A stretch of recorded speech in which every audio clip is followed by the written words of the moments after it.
Hello guys. आज का हमारा टॉपिक रहेगा भारतीय संविधान के उद्देश्य और विशेषताएं। तो इस टॉपिक को डिस्कस करने से पहले हम देखते हैं कि अब तक हमने क्या क्या टॉपिक्स कवर कर लिए हैं।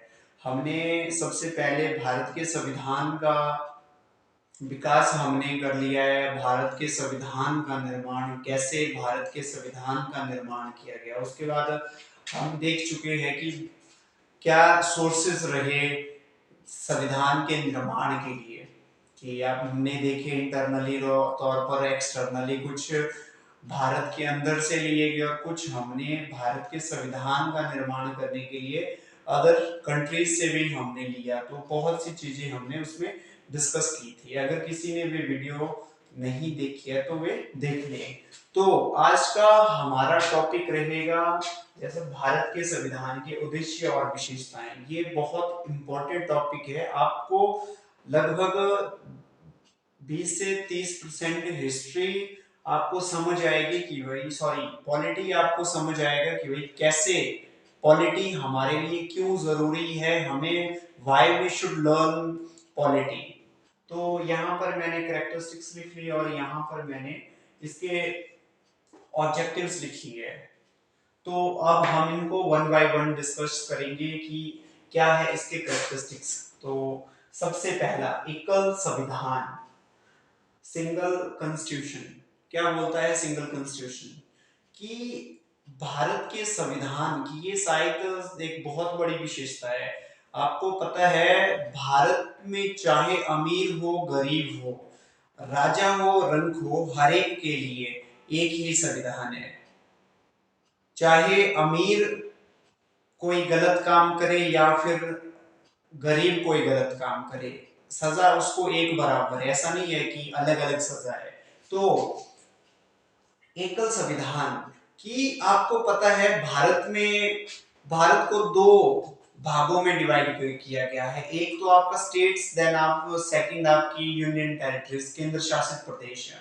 तो अब भारत का संविधान, चाहे वो स्टेट हो चाहे फिर वो यूनियन टेरिटरीज में रहने वाले लोगों, हर एक के लिए यही संविधान फॉलो करना पड़ता है, उसी का पालन करना पड़ता है। ऐसा नहीं है कि स्टेट के लिए अलग और केंद्र शासित प्रदेशों के लिए, यूटीएस के लिए अलग से बनाया गया है, एक ही संविधान है।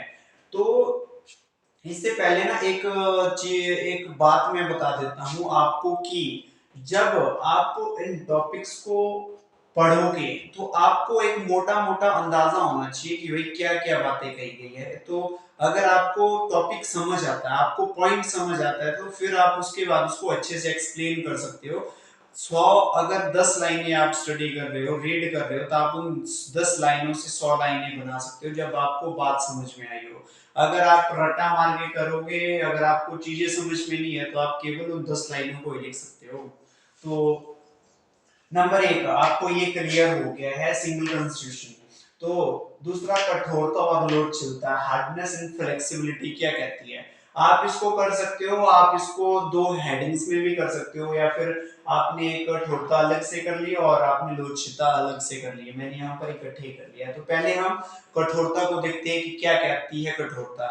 भारत का संविधान ये ज्यादा कठोर नहीं है।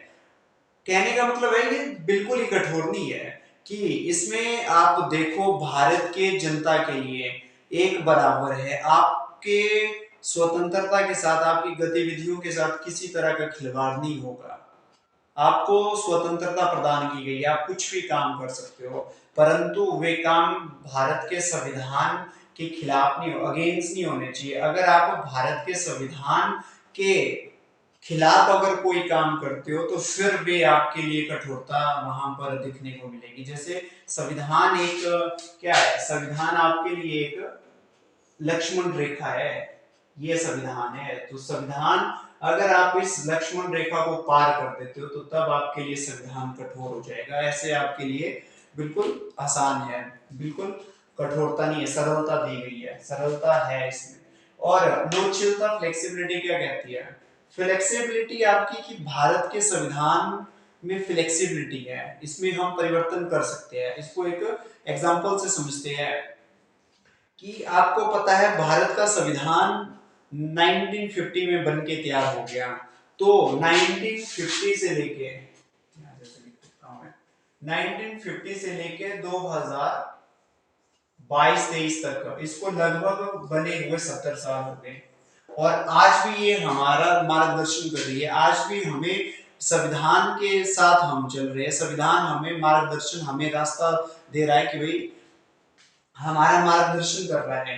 तो उस टाइम पर जो 1950 में गाड़ी बनी थी, आज की डेट में भी 2022-23 में भी है नहीं, उसमें कई वर्जन हो गए, आज के लगभग 50 बार उसमें क्या कर दिया गया, मॉडिफाई किया गया, हर एक चीज चेंजेस की गई। तो देखो ना, उस टाइम से लेके आज तक भारत का संविधान वैसा का वैसा ही है, 70 साल हो गए। तो लोकशीलता क्या कहती है कि अगर हमें भविष्य में सपोज कोई प्रॉब्लम आ जाती है, तो ऐसे में हम उस प्रॉब्लम के अनुरूप भारत के संविधान में परिवर्तन कर सकते हैं।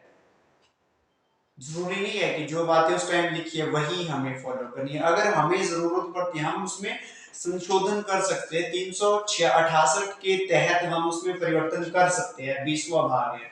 आगे जाके हम आर्टिकल जब स्टडी करेंगे अच्छे से हम इसके ऊपर भी डिस्कशन करेंगे। तो लोकशीलता के एक एग्जांपल मैं आपको और देता हूँ। भारत में देखो, जिस टाइम संविधान बना जीएसटी नहीं थी, जीएसटी को 2016 में लाया गया, 2016 में, और 2017 से वे जो आपका 100 संविधान संशोधन किया गया उसके तहत जीएसटी को लाया गया। तो पहले तो संविधान में जीएसटी नहीं था, बाद में संविधान में जीएसटी जोड़ा गया कि लोकशीलता है, ये लोकशीलता है। अगर ये नहीं होती तो शायद हम जीएसटी जितने ब्याज तक 105 संविधान संशोधन हो चुके हैं, ये परिवर्तन हो चुके हैं संविधान में इतने, आपको लोकशीलता समझ में आ गया होगा। उसके बाद आपका एक धर्मनिरपेक्ष, इसको इंग्लिश में बोलते हैं सोवरनिटी। अब सोवरनिटी क्या कहता है, आपको पता है भारत में बहुत से धर्मों के लोग रहते हैं, यहाँ पर हिंदू रहते हैं, मुस्लिम रहते हैं, सिख, ईसाई धर्म, हर धर्म के लोग यहाँ पर रहते हैं, बल्कि हिंदू धर्म के लोग ज्यादा रहते हैं और दूसरे धर्म के तुलना में। तो भारत का संविधान सभी के लिए एक समान है, इक्वलिटी प्रोवाइड की गई है। ऐसा नहीं है कि भारत के संविधान में हिंदू राष्ट्र है तो भारतीयों को ज्यादा तवज्जो दिया गया है दूसरे धर्मों की तुलना से, सभी को एक समान है, चाहे 90% आपका हिंदू हो, चाहे 10% आपका मुस्लिम धर्म हो, तो समानता दोनों को है, 90 वाले को भी उतनी और 10 वाले को भी उतनी ही समानता है, समानता की बात हो रही है। उसके बाद है स्वतंत्र न्याय, इंडिपेंडेंस जुडिशियरी। इंडिपेंडेंस जुडिशियरी क्या कहता है कि भारत में न्यायपालिका और कार्यपालिका दोनों अलग अलग है। भारत में अगर न्यायपालिका और कार्यपालिका अलग अलग नहीं होती तो ये कहीं ना कहीं भारत की जनता के लिए ना एक बहुत बड़ा कारण बन जाता, बहुत बड़ी समस्या बन हो जाती। और आर्टिकल्स में ना कई जगह इसकी बात की गई है कि भारत के संविधान 50, आप जब आप अनुच्छेद 50 पढ़ोगे उसमें बोला है कि भाई दोनों अलग अलग है। अब न्यायपालिका और कार्यपालिका को थोड़ा सा समझते हैं कि क्या कहती है आपका जुडिशियरी और एग्जीक्यूटिव क्या कहते हैं। न्यायपालिका में आपको पता है कि कोर्ट आते हैं, चाहे वो डिस्ट्रिक्ट कोर्ट हो, हाई कोर्ट हो या फिर सुप्रीम कोर्ट की हम बात करें। और कार्यपालिका में हमारे पास मंत्री आते हैं, चाहे वो मंत्री फिर आपके केंद्र सरकार के हो या फिर राज्य सरकार, स्टेट के हो चाहे सेंटर के हो, उसमें हम शामिल करते हैं। अब एक एग्जांपल मैं आपको बताता हूँ।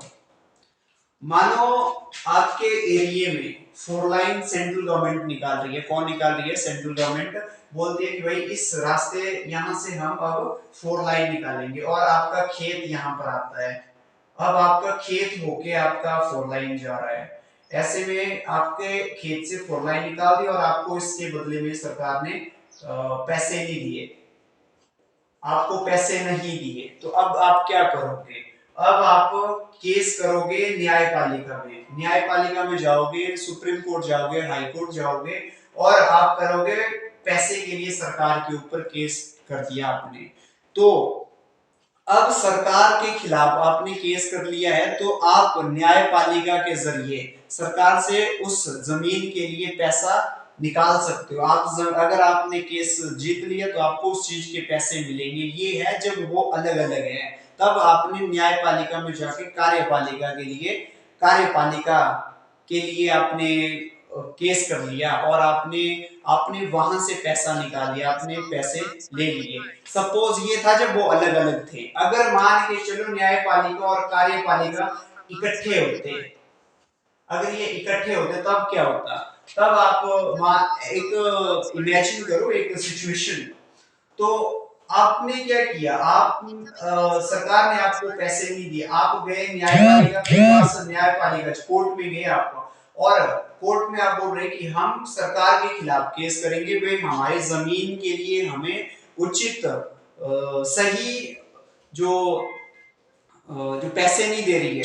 तो ऐसे में अब अगर सरकार और न्यायपालिका कोर्ट इकट्ठे होते तो फिर ये आपस में क्या करते? सलाह मशवरा करके क्या बोल सकते थे कि भाई ये कुछ भी कहानी बना पका के कर सकते थे कि भाई और यहाँ पर आपके केस को ऐसे ही ठप किया जा सकता था। ठप किया तो अब जब आपका केस बंद हो जाएगा तो आपको पैसे नहीं मिलेंगे, इनकी मिली भगत भी हो सकती है ना एक दूसरे के साथ। तो इसलिए अगर एक दूसरे के साथ ये इकट्ठे होते तो ये भारत की जनता के लिए एक बहुत बड़ी समस्या हो सकती थी, एक बहुत बड़ी प्रॉब्लम हो सकती थी। इसलिए ये कहता है, भारत का संविधान कहता है कि भाई ये जुडिशियरी पावर क्या होगी, जुडिशियल और जो एग्जीक्यूटिव है वे अलग अलग होंगे, वे इकट्ठे नहीं होंगे। तो उसके बाद आपको नागरिकता आ गई, एकल नागरिकता, सिंगल सिटीजनशिप। ये बहुत बड़ी विशेषता है भारत के संविधान की। सिंगल सिटीजनशिप क्या कहता है? सिंगल सिटीजनशिप कहता है कि भारत में एकल नागरिकता है, भारत के केवल आप नागरिक है। कई देश ऐसे हैं जैसे अमेरिका है, वहां पर आप जिस राज्य में आप रहते हो, जिस प्रांत में आप रहते हो, वहां की आप नागरिक है और आप दूसरे आप देश के नागरिक है, परंतु आप भारत के अकेले नागरिक है। जैसे हिमाचल के हम निवासी है और भारत के हम नागरिक है। तो इसका सबसे बड़ा कारण ये है कि, और अच्छी बात ये है कि हम भारत के किसी भी क्षेत्र में जा सकते हैं।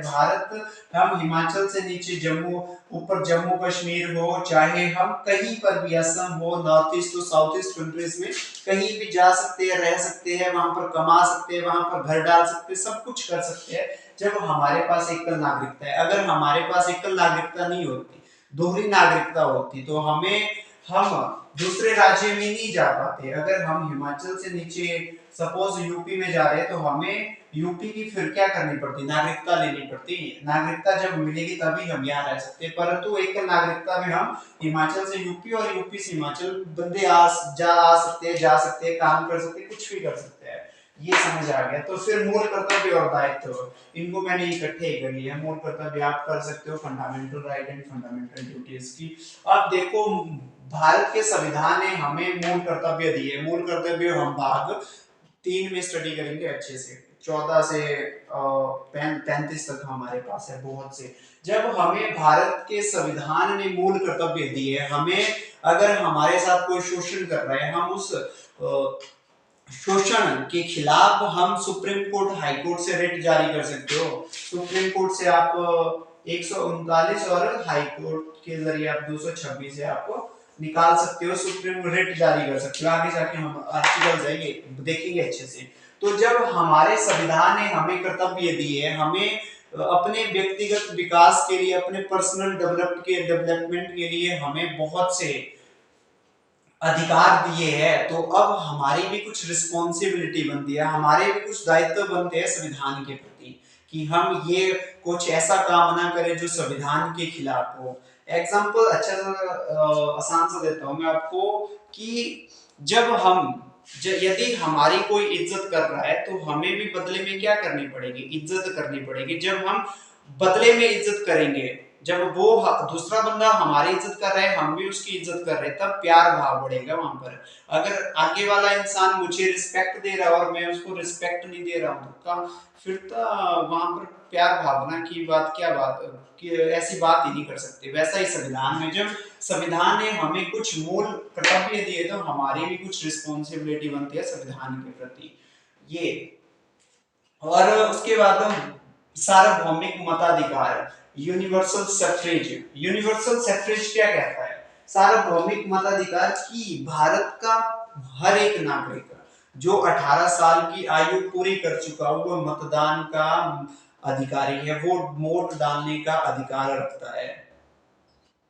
और इसमें यहाँ देखो एक और बात क्या हुई है सर, यूनिवर्सल सेपरेशन में जो 61वां संविधान संशोधन किया गया उसके तहत पहले 21 वर्ष आयु थी वोट देने की, बाद में 18 कर दिया गया उसको 61वें संविधान संशोधन। जब फ्लेक्सिबिलिटी है तब हमने संविधान संशोधन में परिवर्तन किया ना, अगर फ्लेक्सिबिलिटी नहीं होती तो शायद आज की डेट में हम जो 21 वर्ष है यही होती कि भाई 21 वर्ष का जो होगा वही वोट डालेगा, परंतु इसमें फ्लेक्सिबिलिटी के जरिए संशोधन किया गया और 18 वर्ष कर दी गई आयु।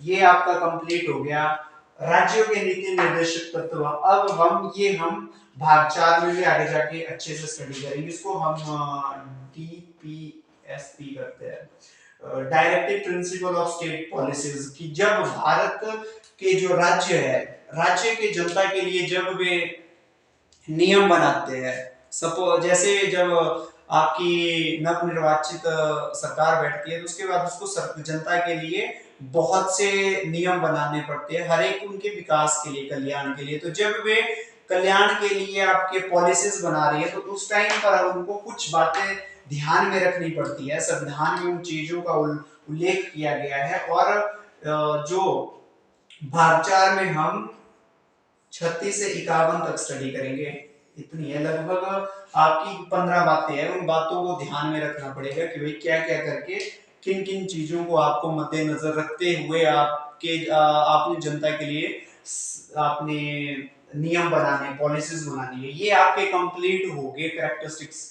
देन आपका सेकंड ऑब्जेक्टिव्स में आता है, तो सबसे पहले संप्रभुता आ गई। आप चाहे एक बार स्क्रीनशॉट ले लो इसका। तो संप्रभुता, संप्रभुता क्या कहती है? सोवरेनिटी, इंग्लिश में कहते हैं सोवरेनिटी।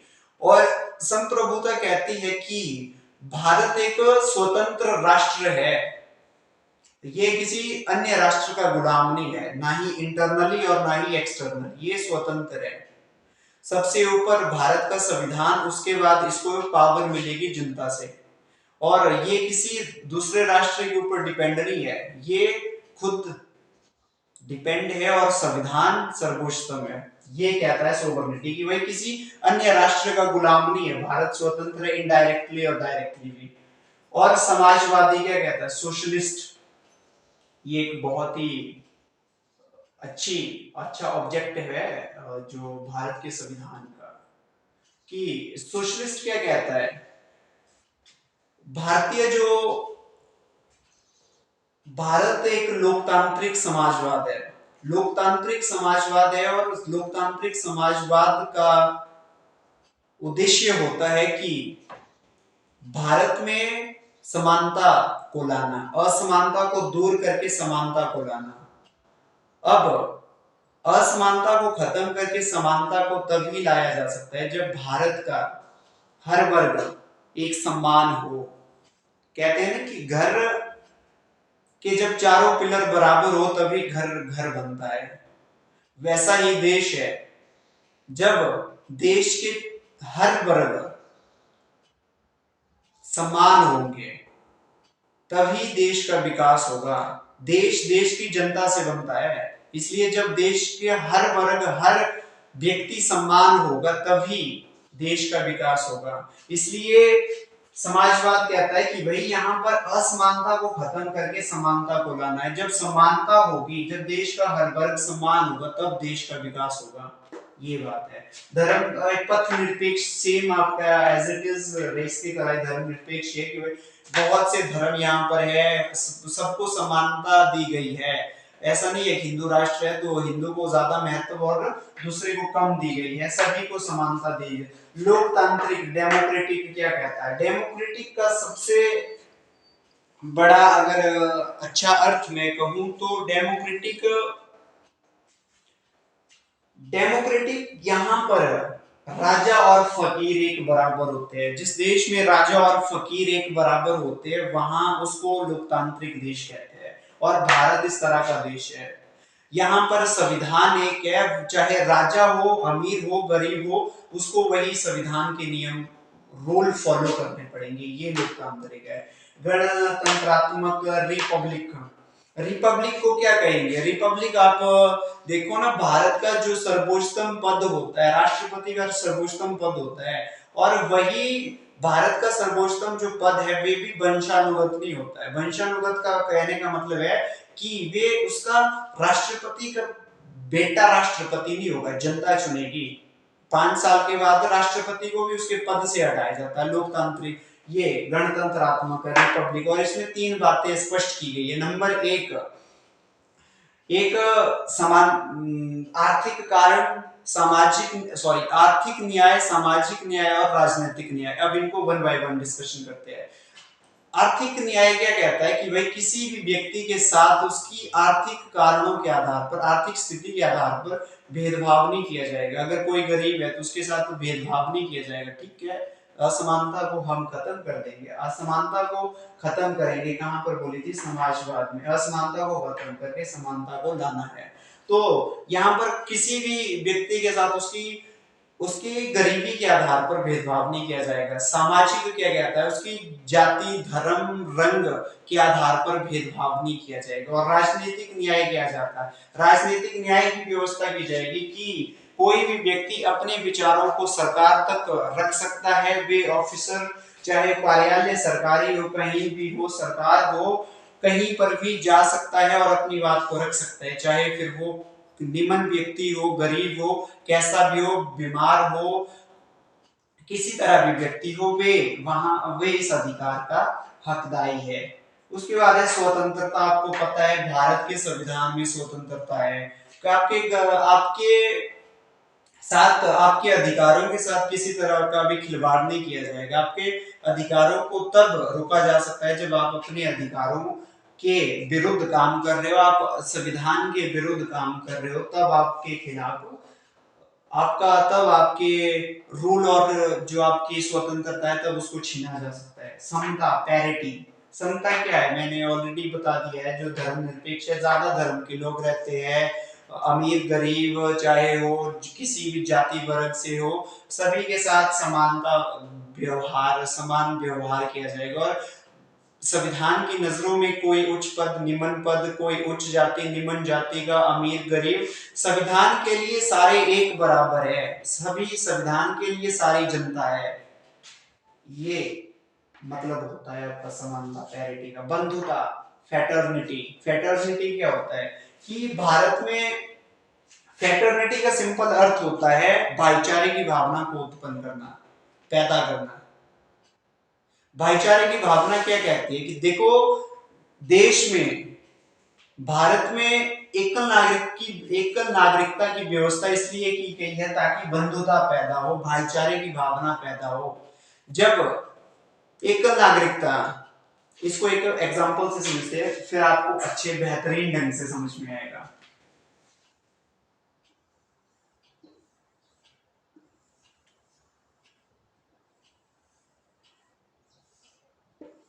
जैसे ये सपोज ये इंडिया है, इंडिया, और अब हिमाचल है, यहाँ पर आपका तमिलनाडु और north east and south east.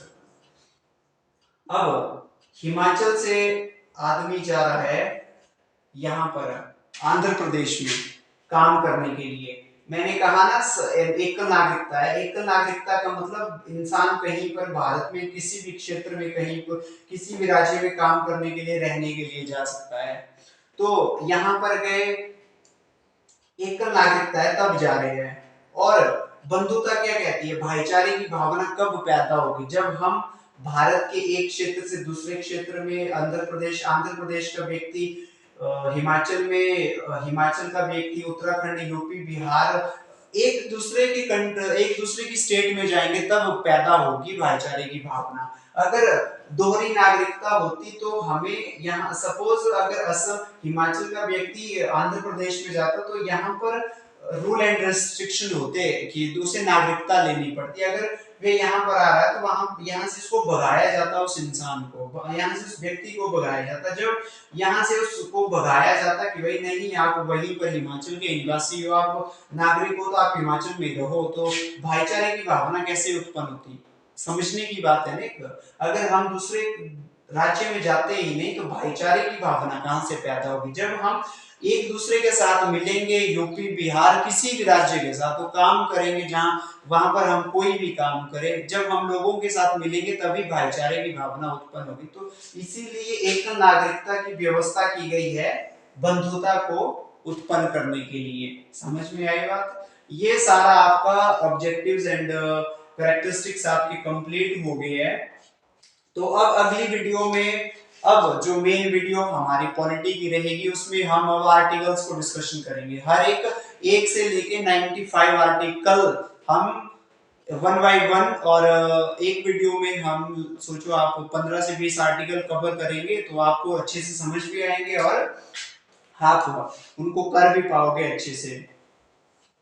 तो ये हमारा टॉपिक कंप्लीट हो गया। और लास्ट में बस इतने यार, आप चैनल को सब्सक्राइब करो। चैनल को सब्सक्राइब करेंगे तो इससे मुझे भी मोटिवेशन मिलेगी कि भाई मुझे अपने भाई के लिए, अपने बहनों के लिए अच्छे से कंटेंट रेडी करना है। तो थैंक यू सो मच।